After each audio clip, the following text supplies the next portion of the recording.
One smoke signal coming up just for you. Light it up, J-Man. All right, bro, hand me the matches. No, you were supposed to bring the matches. I brought the blanket for wafting. No, I brought the chips to eat, and I brought the DVD for entertainment. Surfer Dude starring Matthew McConaughey. Wow! Okay, we'll just do it the old-fashioned way. Oh, you mean like with a lighter?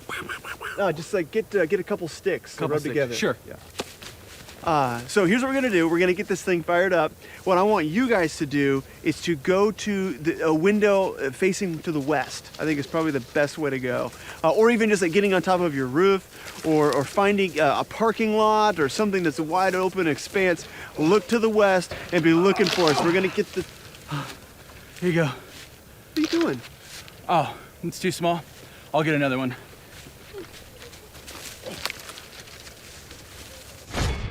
Some shows don't need a celebrity narrator to introduce the show, but this show does. In a world filled with endless opportunities, why would two men who have built 13 multi-million-dollar businesses altruistically invest 5 hours per day to teach you the best practice business systems and moves that you can use? Because they believe in you, and they have a lot of time on their hands. They started from the bottom. Now they're here. It's the Thrivetime show starring the former U.S. Small Business Administration's Entrepreneur of the Year, Clay Clark, and the entrepreneur trapped inside an optometrist's body, Dr. Robert Zillner. 2 men, 8 kids, co-created by 2 different women, 13 multi-million-dollar businesses. We started from the bottom, now we're here. We started from the bottom and we'll show you how to get here. Started from the bottom, now we're here. We started from the bottom, now we're here. Mr. Clyde started from the bottom and now we're at the top, teaching you the systems to get what we got. Colton Dixon's on the hooks, I break down the books. Z's bringing some wisdom and the good looks. As the father of 5, that's why I'm alive. So if you see my wife and kids, please tell them hi. It's the CNC up on your radio. And now 3, 2, 1, here we go. We started from the bottom, now we're here. We started from the bottom and we'll show you how to get here. Started from the bottom, now we're here. We started from the bottom, now we're here. We started from the bottom, now we're here. We started from the bottom and we'll show you how to. Well, folks, on today's show, you're in for a blasty blast. We're going to have a great time learning a lot on today's show. So how are we going to fit it all into 30 minutes? I don't know. So until we can change the space-time continuum, we're just going to go fast, rapid fire, coming in hot with massive questions for today's incredible guest, MichaelAaron Flicker. Welcome on to the Thrivetime Show. How are you, sir? Clay, I'm great. Very excited to be with you. Now, somebody out there goes, MichaelAaron Flicker. I feel like I've heard that name from. Tell us about your background. How did you? I mean, obviously you were born, but from the time you were born until now, how did you kind of go from there to here? Well, Clay, I started as a kid in suburban New Jersey, outside of New York City, and I believed something my parents told me when I was very young, that I could do anything if I set my mind to it. And I think a lot of people hear that. I believed it. And I started my company when I was 14 years old as a freshman in high school. That's the company that I still run today, 28 years later. And it started as a computer programming company on the internet. It's done a lot of things. And now it's 9 separate companies. And I'm just a kid who wanted to be an entrepreneur, and I've gotten the chance to do that. For people that want to go online and look up your website, the different companies there, what's the best place to go to, or where's the best place to go to find your work? We created the company name when we were freshmen in high school in Latin class, and we named it Xeno Psi. Xeno, the discovery of, the wonderment of, and Psi, the unknown. So it's XENOPSI.com. And that has all of the companies that I own and I operate. And that's the overarching brand now that houses all the other companies. And what exactly do you do at this company? So XenoPsi started with the idea that we could solve problems using technology. And for 20 years, it was a professional services company. We made advertisements. We made marketing strategies. We helped companies solve their problems using technology, using marketing and advertising.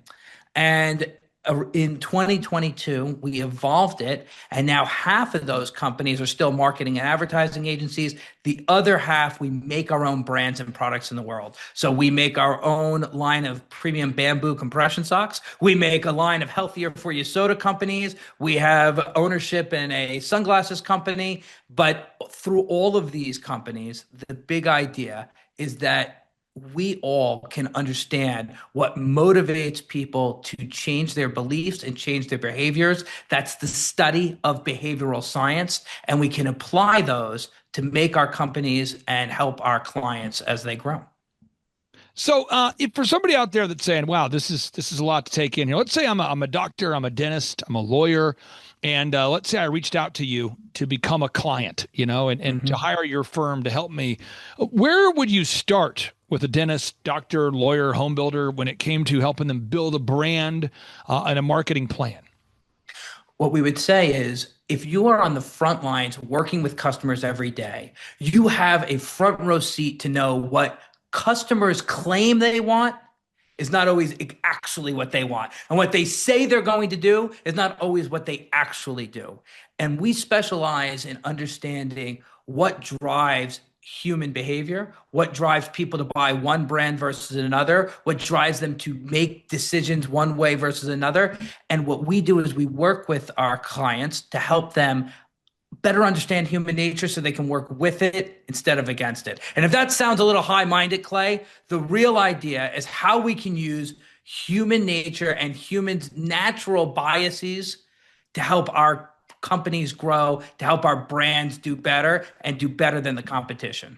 Now, I'm going to pull up your website there so that way everybody can follow along for a second. That's XENOPSI.com. That's the website, XENOPSI.com. I know our listeners, and I know our listeners well, and I know they always say, "Could you repeat that website again?" I'm driving in my car. So our listeners are pulling over. They're in the shoulder right now. Boop, boop, boop, boop, boop. They're writing it down. They're looking for a piece of paper. They're putting in their phone. Okay, we got it. So now that we're there, tell us about some of the companies that you've worked with in the past. Not trying to paint you into a corner, but maybe are there some brands in particular that you've worked on in the past where you could say, hey, this is something interesting we worked on? I know there's so many, but is it just for anybody out there that's kind of looking for some mental traction? Who are some of the brands that you've worked with in the past? Sure. So if you scroll down, one of the operating companies is named Method One.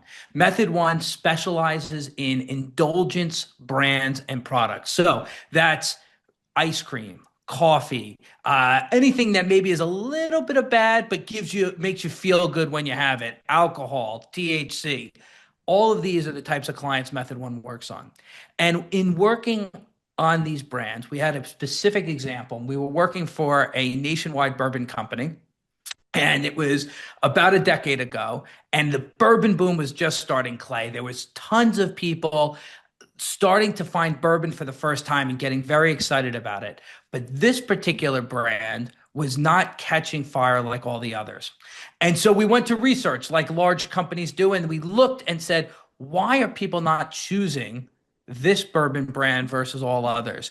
And what we found was they gave lots of answers, and none of them made sense, Clay. They were saying, well, we didn't choose it because it didn't have an age statement, or we chose it because the age statement didn't feel old enough. But using behavioral science, what we saw was that they were actually passing over the product altogether because of the shape of the bottle. So rather than the bourbon brand being chosen because it looked like everything else in the category, people felt it looked more like a rum bottle. So rather than run big, expensive advertising campaign, rather than run tons of media and market, we took an entire year and we blew the glass to be a package that made more sense for people in the market. And when we launched that new package, sales started to take off. And then we did the ad campaigns and the social media campaigns. But making that change would not be something most marketers or advertisers would recommend, but it made a big difference to those shopping down the aisle before they stopped and saw it. You kind of remind me, or your brand reminds me a little bit of Y Combinator, the legendary brand built by Paul Graham. For those of you who don't know, Paul Graham is the guy who largely invented the concept of internet shopping. He's the guy behind Airbnb, Dropbox, Reddit, so many legendary brands. Do you have anybody that you have kind of looked up to or have gleaned insight from or have researched? Is Paul Graham, does he even fit into that category? Because I'm trying to give people, again, some mental traction as to what you do, because it sounds to me like you are an entrepreneurial incubator of sorts. Well, the brands that I own and run, absolutely. And then those that are professional services companies, we work with clients to help them bring behavioral science into their businesses. So somebody I look up to, he's been on the podcast that I run called Rory Sutherland. He's out of the UK and he runs Ogilvy's consulting business. And he looks at problems beyond just what a marketer can do, just what an advertiser can do. And he thinks, how can you solve business problems through all the things at your disposal, whether that's changing your package, changing your price, changing the perception of your product in the marketplace. So a guy like Rory Sutherland would be someone I look up to. Les Binet is a very famous marketing academic that we use his work all the time. Mark Ritson, if you know Mark, Clay, these are all marketing experts that help build businesses using studies and research to get it done. Now, this just in, folks, Amazon's where you go to buy books. This just in, Amazon. And on Amazon.com, this startup sensation, Amazon.com, there's a book called Hacking the Human Mind, the behavioral science secrets behind 17 of the world's best brands. Again, folks, that's Hacking the Human Mind, the behavioral science secrets behind 17 of the world's best brands. And as I look at who wrote this book, it appears as though you are one of the people behind the creation of this book. Is this your handiwork, and what can listeners learn if they pick up a copy of Hacking the Human Mind? So I've built 9 companies using behavioral science. And as I was going through building these companies, I thought, what if everyone could learn the secrets behind some of the world's best brands? If they could understand what drove their success. So with my writing partner, Richard Schotten, and I, we wrote this book. It took 2.5 years, Clay, of research, finding studies. And here's how the book works. It's 17 of the world's best brands, like Five Guys Burgers, Starbucks Pumpkin Spice Latte, Snickers, all brands that hopefully all the listeners at home would know.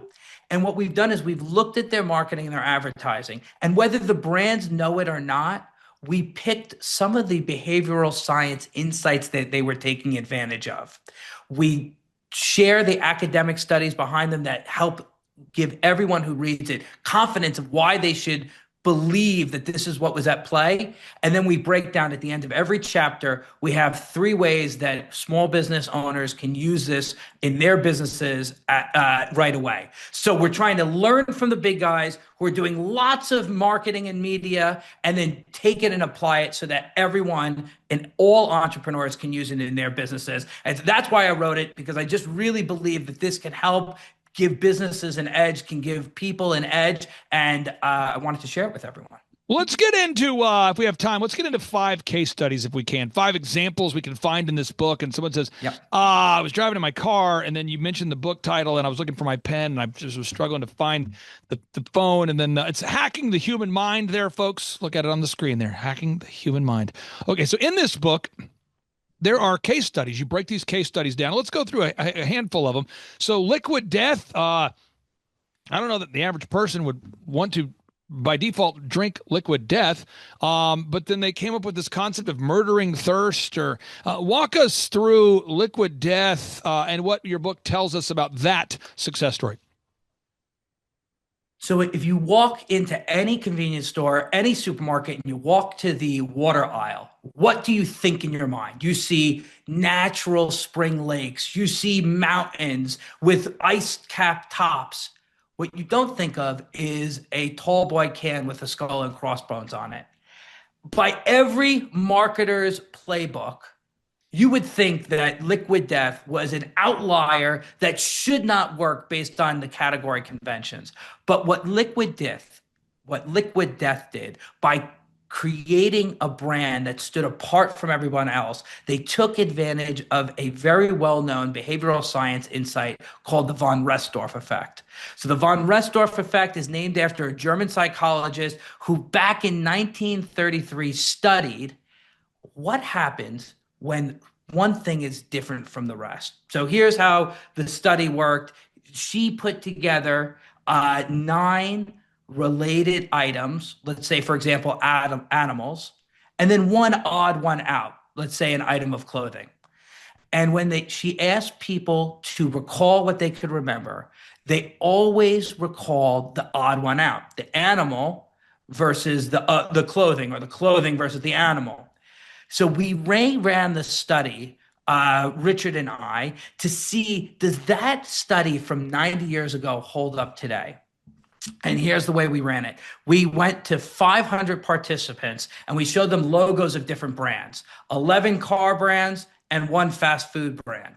And when we asked them which they could recall, 4 times more likely to remember the odd brand out rather than the list of all the others. And this holds true in study after study. So if you want your brand to be more memorable and to be more effective, breaking category conventions in the right way can be really effective. So what Liquid Death did by choosing an unusual can and using this outlandish language like murder your thirst, they're standing apart from the Evians, from the Dasanis.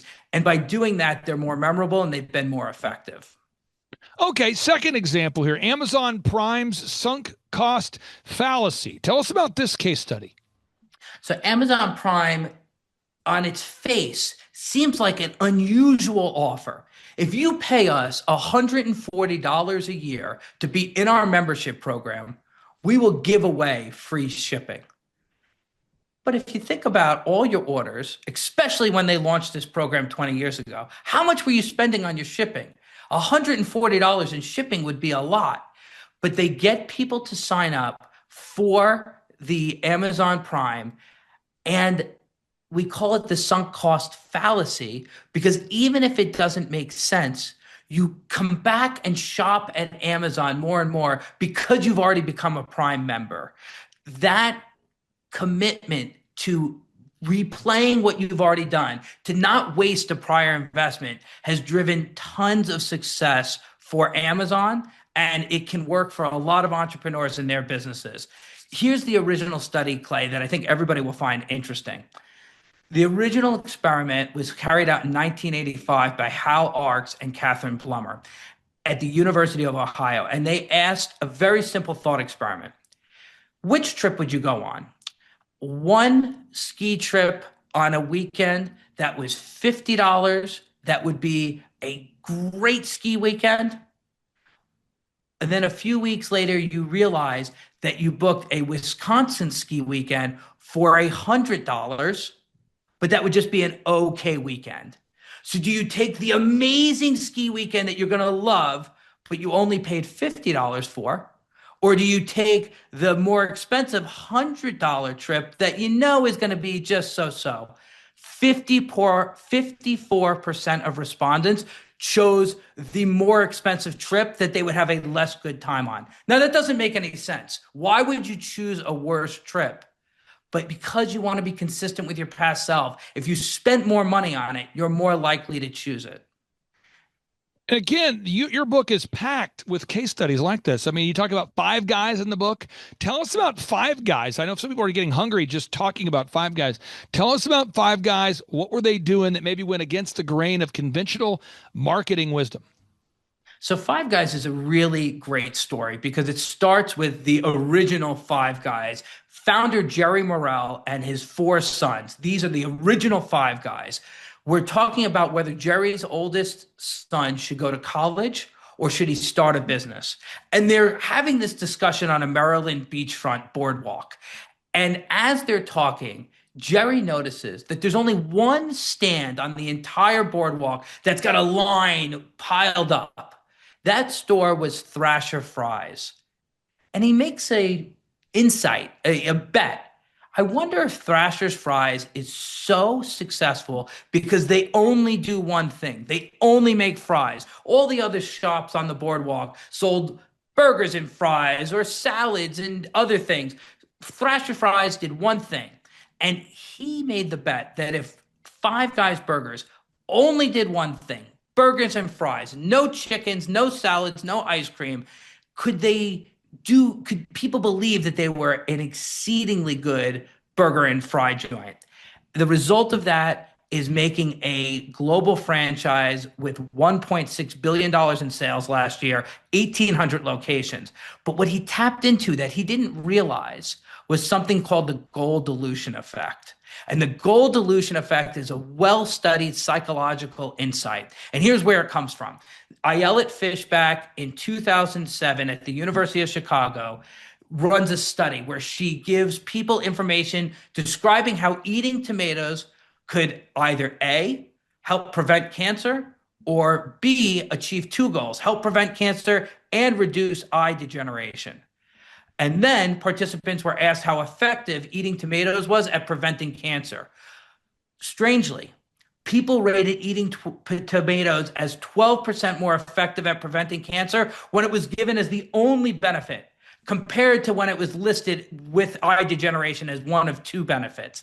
It's not logical, but people feel more confident when you focus only on one goal, only as one benefit than many. Now, entrepreneurs can learn a lot from that, Clay, because when you are an entrepreneur, you want to prove that you're great at many things and you have a million reasons why somebody should come to you. But actually, the science shows if you only focus on the thing you're truly best at in the world, not only will it be more believable, people will be more likely to come to you because you focused on one thing you're best at. Let's just say that somebody is watching this right now and they go, man, I want to get this book. And there's 17 success stories in here. Can you rattle off a few more of the case studies that you talk about in the book? I mean, what other companies do you discuss in this epic marketing book here, sir? One of my favorite stories from the book comes from Steve Jobs. And the moment that he launches the iPod for the first time, he stands up on stage and he pulls the iPod out of his pocket and he says, imagine 1,000 songs in your pocket. Now, that was a radical idea at the time because every other MP3 player, Apple was not the first to the MP3 market, talked about gigabytes and megabytes and sound quality. And he did something that taps into an amazing human insight called concreteness. Here's the study that backs this up, Clay. It was from Ian Begg at the University of Western Ontario. And in 1972, he recruited 25 students and he read them a list of two-word phrases. And everybody listening at home can take the challenge right now. I'm going to read a few phrases like impossible amount, rusty engine, white horse, subtle fault. He read 20 of those types of two-word phrases. And at the end, he asked them, jot down as many as you can remember. Now, on average, people recall 23% of the terms, but that's not what's interesting. What's interesting is that only 9% of what folks could recall were what we call abstract phrases like impossible amount. But 30%, 36% of those that they could recall were concrete terms like white horse or square door. That's a fourfold increase. And what Begg argued was that vision is one of our most powerful senses. What entrepreneurs can learn from this is when you want to talk about what you're selling, when you want to talk about what you're bringing to market, if you use things like timeless quality, you may think that means a lot, but we can tell you the science says people won't remember it. Versus if you can draw something in their minds, that will help them remember it and make you more believable. Now, Seth Godin, the legendary marketing guru, expert, he endorses your book strongly. Seth Godin says here, this is a great book, and I'm quoting, practical, generous, and insightful. That's Seth Godin, best-selling author of multiple books, including Purple Cow.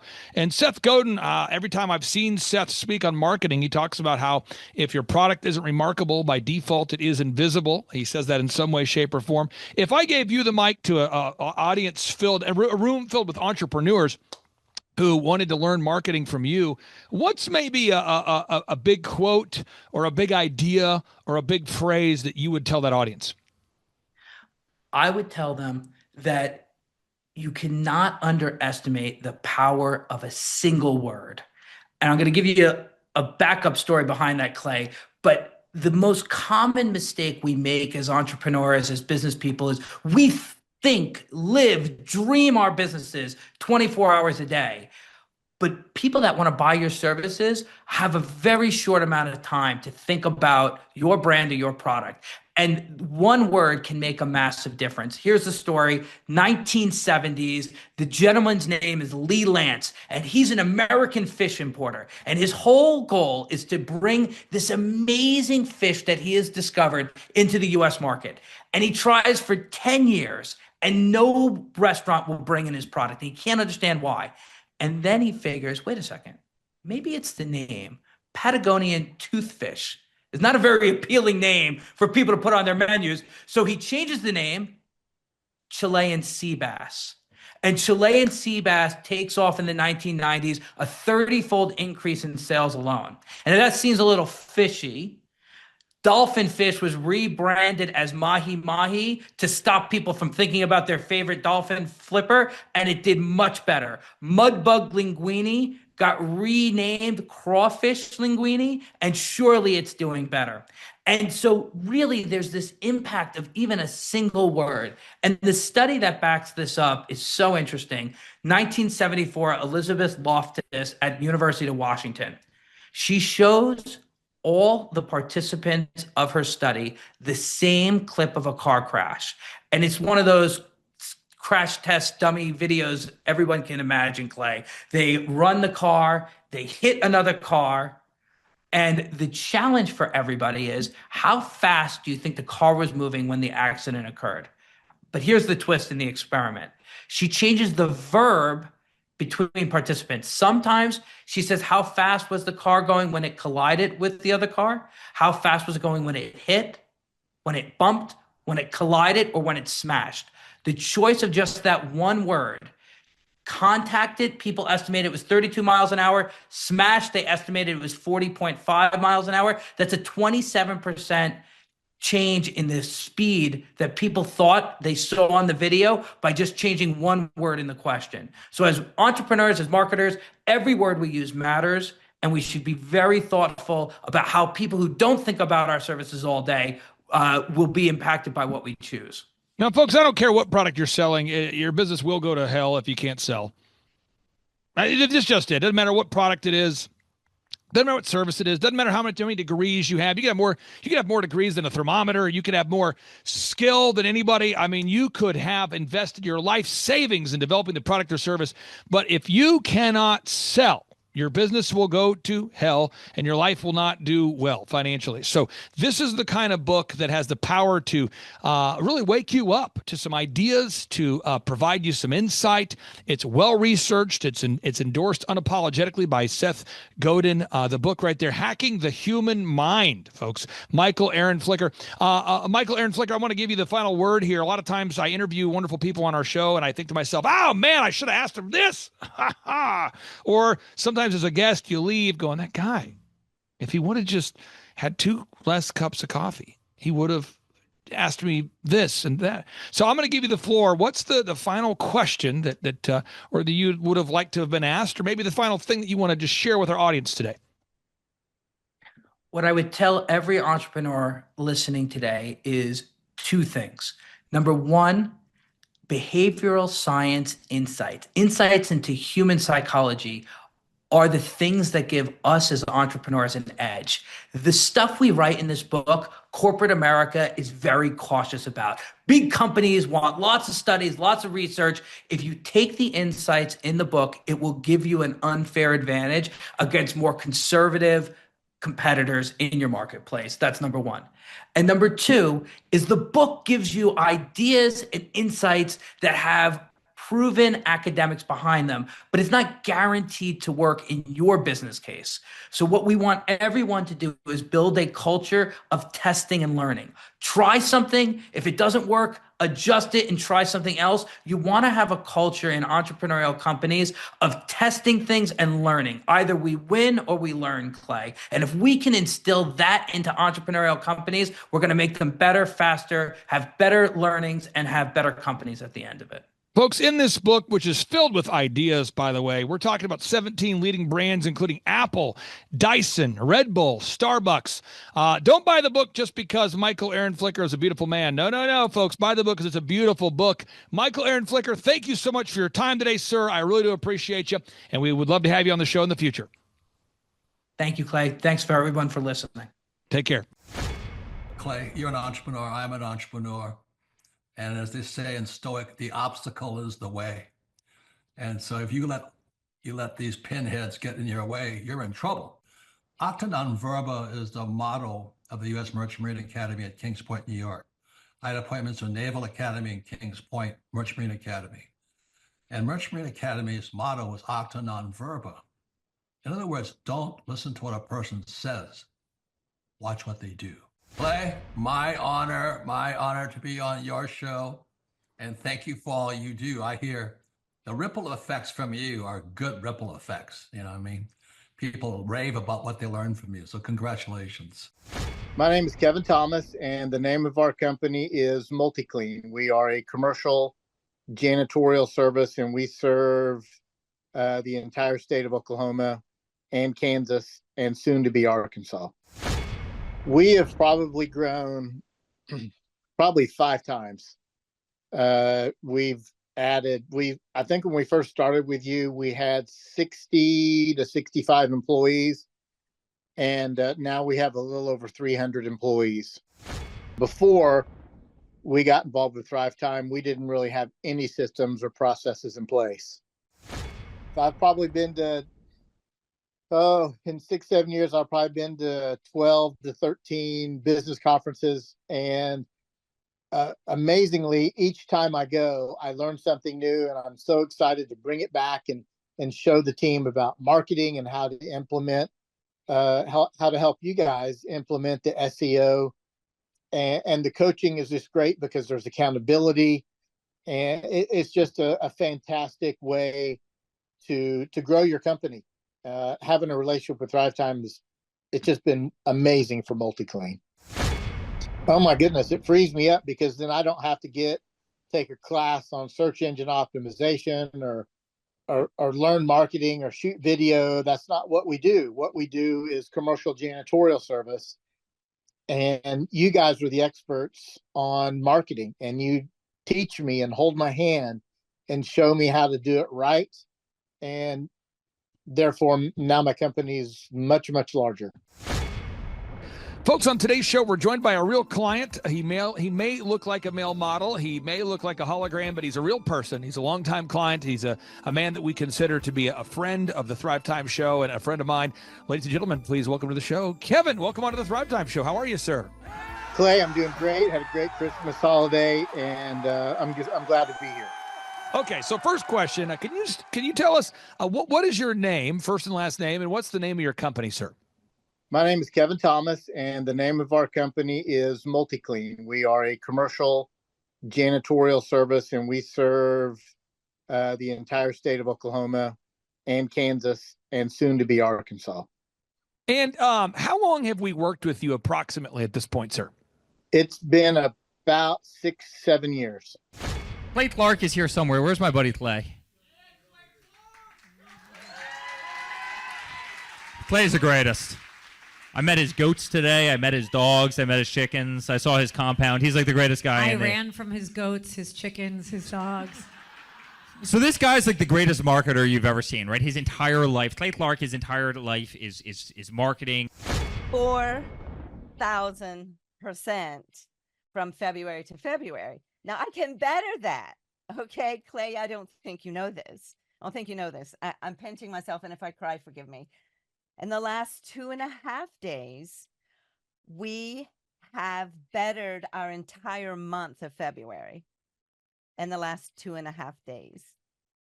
So, and the phone's blowing up. Everything's just blowing up. You're right. It is like a rocket ship. So we're pinching ourselves, actually. I learned at the Academy, Kings Point in New York, acta non verba. Watch what a person does, not what they say. But I recognized at the age of 15, I'm going, you know what? I am not going to live that way. And so I started a company out of my parents' basement called DJconnection.com. And I decided I am going to have success. And so I reached out to millionaires and people that I kind of knew through church and friendships and people that parents of my friends. And I said, what book would you recommend that I read? I'm a 15-year-old asking this question. True story. And I kept being told, you got to read. Hello, Robert Kiyosaki, Rich Dad Radio Show. It's an exciting time. Also, I think a treacherous time, a spooky time also. But it's always, danger is a good time. Today, my guest is Clay Clark, and I went out with Tom Wheelwright to visit Clay with Eric Trump also. And the reason I want to talk to Clay this morning is a very important subject called study. And the reason I say that is things are changing so fast, and many people are completely missing the show. Things are changing at rapid speed. Technology is changing. And so I went to Tulsa, again, with Tom Wheelwright and Eric Trump. And the thing I was so impressed about Clay is this word called study. I don't know, you guys must be in your water or something, Clay, but boy, I was so impressed how big you guys are. But what really impressed me was you have this huge congregation. They're all about guys your age. They're on fire. And you start your classes at 5 in the morning. Now, let me talk to you about study here. We show our books here. Now, this is how I study. This is the creature from Jekyll Island. It's on the Fed. And Clay's doing the same thing. We study. So I go out to Clay's place in Tulsa, Oklahoma. He's built this huge compound out there. And you guys start at 5 o'clock in the morning. It's not by Zoom. They drive there. They show up 5 o'clock, bright-haired, bushy-tailed and all this. And they're on fire. Your group is on fire. So that's what was on Clay, this technology. You tell your group I was so impressed. Because, like I said, studies became a bad word. I got into fights in my own company because our staff didn't want to study anymore. And I don't know how they cannot do that. So, Clay, anyway, welcome to the Rich Dad Radio Show. That's what I want to talk to you about, is how do you do it? 5 o'clock in the morning, you have hundreds of people showing up in your huge auditorium on your property to study. Anyway, welcome to the show, Clay, and what turns you on so much? That's what I want to know. Give us a little about your background. My name is Karime Schofield, and the name of our company is Whistle While You Clean. I am Sophia Schofield. We live in Cincinnati, Ohio, and we service the tri-state, so Kentucky, Ohio, Indiana. We were getting a phone call, and we were like, why is someone calling our business line? That's unusual, and we picked it up, and it was a lead. I mean, it's been incredible, Clay. We've gone from 0 to 100% growth. We're a full functioning company. It's great. We're blown away at how well we're doing. So working with you guys have really taught us a lot about generating leads and pursuing our Dream 100. So we have a list of customers that we want to market to. And so we've been making phone calls. We've been showing up in person. We're trying to get near the businesses that they would visit if they were visiting a hair salon or something. And then we start calling them and we just start pursuing them. And then the other thing that we do is when we do cleans, we take a lot of video testimonials and we post those to our website so other customers can see. And then we also upload a lot of images of the things that we do. And so we're also asking our clients for Google reviews after we've cleaned their houses. And so it's this constant cycle of doing those things over and over and over again. I would say if you're on the fence, go to one of Clay's conferences. They are hilarious, they're fun, they're educational. They're so good that even my teenagers like them. And I would say don't let fear hold you back. If you want to start a business, do the obvious thing and hire someone who knows how to run businesses. If I wanted to get in shape, I'd hire a gym person, a personal trainer. This is like the personal training for business. It has been absolutely amazing. I mean, our coach is encouraging. When he first met with us, he said, do we want him to be like a drill sergeant with us? What level of intensity do we want him to give us? And I will say he is incredibly, incredibly encouraging all the time. And he just hits the same mark with us every single time. It's very repetitive, but I think we both really learn a lot every time we sit down and have a conversation with him over the phone.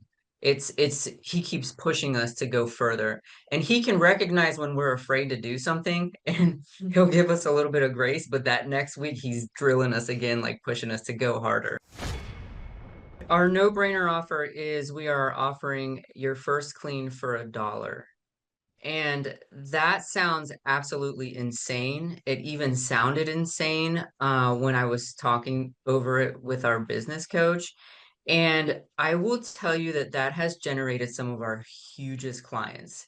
I mean, that has been like a game changer because it opened up the door to more clients, more recommendations, more leads. And we were surprised how far that dollar clean got us.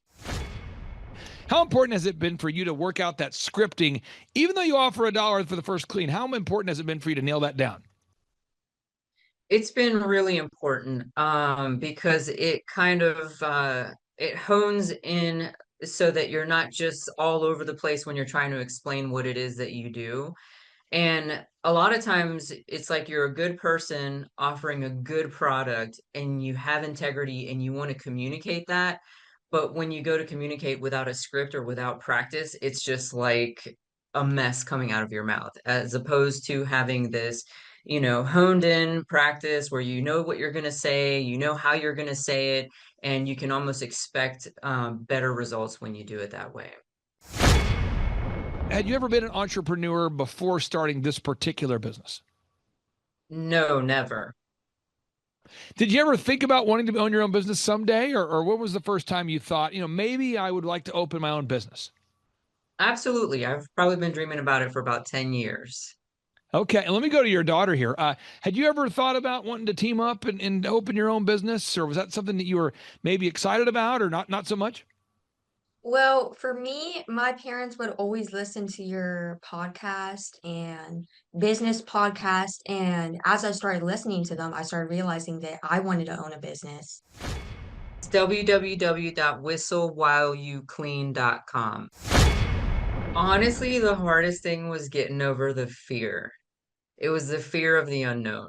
There was like a cloud of doubt that, you can't do this, you're going to fail. There was a few sleepless nights there when we did pull the trigger and join your team and start the coaching process. Even my husband put a little bit of pressure on me from time to time because it was just absolutely scary to take that jump and actually start a business.